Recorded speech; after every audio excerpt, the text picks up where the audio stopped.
Yes, that's right. The AMD stocks. Buy them. All of them. I want them all. I don't care what it costs. Just get it done. Oh. Hey. That's nothing. Ignore that. I'm glad you're here, though. We definitely need to talk about some things. I was going to wait until this weekend to talk about this, but I was super excited about it, so I couldn't hold out till then. And also, I've gotten in the parts that I need for the build that I'm going to be doing. The builds that I'm going to be doing. There's 2 of them. But, wow. What a day, huh? I had a little bit of time now to think about what I've seen. Not really sure where they're going with that 6800 non-XT version. That's gonna be, I don't know. I can't say. The 3070, nobody actually has it right now, so we don't know where it actually falls. But what is going on right now with this 6800 XT is pretty impressive, if everything that they say is true.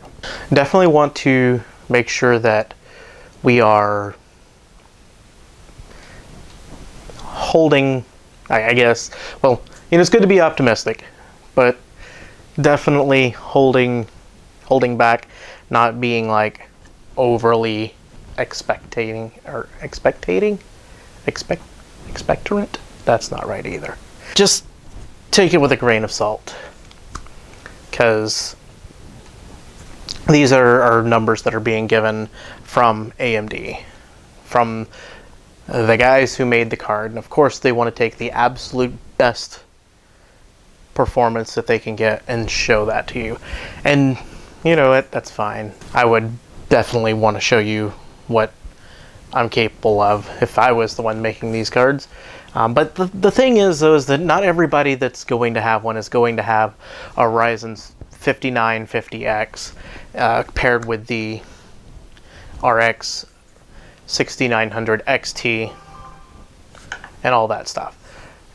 A lot of people are going to still have their 3700X. They're still going to, they might have a 2700X or a 2600. Those cards, are they going to perform anywhere near what we've seen when paired with those other cards? We don't really know. We don't know. Again, Intel is still a thing. Yeah, you know, they're starting to fall behind because of, I don't know, complacency. They're falling behind. Can't be helped. But that doesn't mean that they're gone. A lot of people still have their 9900K. A lot of people that bought a 9900K right before everything basically dropped and was like, oh, by the way, here's all this stuff. And then they were like, well, kind of just bought this, so it's a little soon to be replacing it. So what are those guys going to get? What are those guys that have an 8700K, 6700K? What are they going to get with these cards? We don't know that. Just wait until the independent reviewers get their hands on the cards, get them tested, and give you what these numbers are going to look like when they're in less than ideal situations. And then they can compare them. This is how the 3080 and the 6800 XT stack up side by side on Intel. Here's how they stack up side by side on Ryzen 3000. Here's how they stack up side by side on Ryzen 5000. And then take that and then see what you want to get after that, because you may not want to upgrade your entire system. If you do want to upgrade your entire system, though, Ryzen 5000 and the 6000 series Radeon cards are definitely looking enticing there. Having this, what did they call it? It was smart access memory, or smart Yeah, smart access memory. And you know, of course, that's going to only be locked into their newest stuff. And that's cool.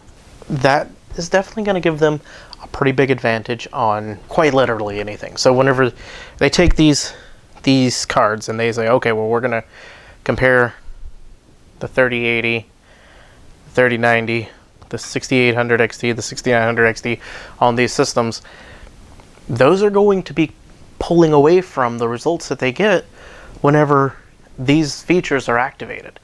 The fact that they led with those numbers on the 3090 slide that they had, that I'm a little bit disappointed with that, because I know a lot of people looked at that, myself included. I looked at that and I did not pay attention to the small print at the bottom when I was first looking at it. I seen the comparison between the 3090 and the 6900 XT, and I seen the frame rates, and I seen the numbers, and I seen where it landed, and I was like, holy crap.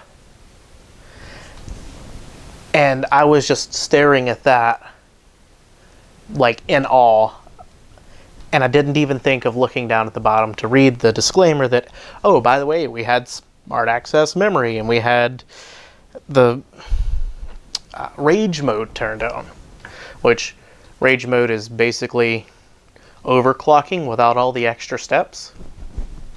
Click, hey, it's overclocked. Which actually I can get behind that. I love that. That's awesome. Takes all the guesswork out of it. They take a predefined number that they've pulled out of the sky and is like, this definitely runs on all our chips. Click this button and you get this. That's great. I don't know why that's not just the default mode to go anyways. If you know your card can hit this, just run it at that. Anyways, that's a different story. I don't blame AMD though, because if you have this technology and you did not show that to me, I would probably be more mad at that than I am the other way around. So good on you. Great on AMD for taking advantage of, like, okay, we make this chip, we make this chip. Why can't we... Hey, I have an idea. What if these two can just talk to each other without having to go through all the extra steps? Makes sense to me, right? If you've got that technology and you can make that happen, and then you didn't show it off in this thing, I would be mad at you.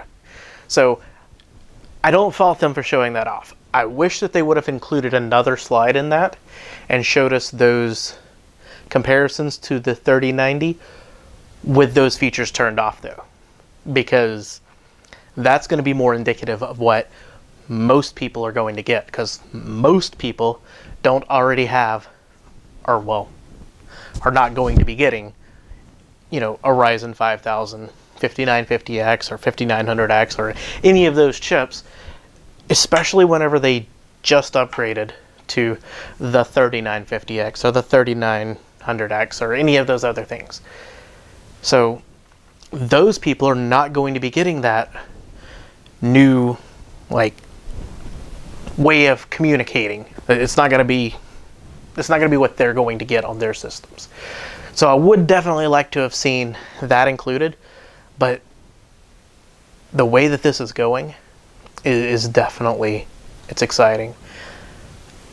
Holy cow. Like, where do you even start with this? Assuming that you go out and buy, even if you get like a 5600X, which would be kind of the lower end, whatever, and then you go and get a 6800 XT, and you turn on all these features, you are still going to be at this level without paying this level, because the price that you're going to pay for that 59 or 5600X, and then the price that you're going to pay for that other card, the 6800 XT, you're going to save off of that, and you're going to save off of the other thing. Whereas just going out and just buying a 3080, you're going to pay the $50 more, and you're going to be doing that with a lower end CPU. And that doesn't even scratch the 6900 XT. If you go out and buy one of the new 5000 CPUs, Get a lower end one, get the 5600X, whatever, it's fine. Pair that with the 6900 XT. Oh, these numbers are getting crazy. You're going to save $500 from getting a 3090. You're not going to spend $500 on a 5600X, so you're still going to pay less. You're still going to get that performance. What? And for a lot of people that just went out and bought a 3600X or a 3700X and they've already got their X570 or their B550 boards, they're just going to drop that in. They're not going to be replacing everything in their system. They're going to drop that in there. They're going to enable that in the BIOS, and boom, off to the races for far less money. They're going to pay less for this whole system upgrade. They're going to upgrade their CPU and their GPU for less than they would have done if they would have just upgraded their GPU, and still come out faster and better on the other end. Holy cow. A couple of videos ago, I mentioned, don't rush out and buy the new RTX 3000 stuff. It sounds really great, but we don't know what is coming. This is what I was talking about. We knew then that the consoles were going to have AMD processors, AMD GPUs. We knew that they were doing something there. We knew they were either doing one of three things. Either they were providing, a decent amount of performance at a power consumption level that was able to run into that system. They were providing something for a lot cheaper than what going the other way would be, or they were getting results, they were getting statistics, they were getting frame rate, they were getting something that was far better than what the other side had. We knew it was one of those three things. Why else would both manufacturers, Sony and Microsoft, say we're going Team Red for both? They had something. We didn't know what it was. We knew they had something. And if there is any truth at all to the slides that they showed today, that something was actually all three of those things. Less power consumption, equal or more FPS, basically trading blows with 33% less money. That's what they had. I want you guys to talk to me, and I want you to tell me what you think of this. What is your plan? Will you be buying one of these new cards and a GPU or a CPU to go with it when they come out? Will you be upgrading your system for this? Are you still holding out for whatever Nvidia has planned as far as how they're going to get their cards back into stock? I don't know what they're doing with that. But are you holding out for that whenever they come back into stock? Buying one of those. Do you need that NVENC encoder for your system? Are you trying to stream and you just really need that NVENC encoder so that you're not putting any extra strain on your system, and so you have to stick with Nvidia? Or are you going to get one of these cards? Are you going to do something with both? Are you going to have a streaming PC and a gaming PC? And then maybe you mix it up, have Nvidia in one and AMD in the other? What are your thoughts? What are you thinking? How true do you think all of this stuff is? Do you agree that they're going to get somewhere close to those numbers in real world testing with third party, independent reviewers?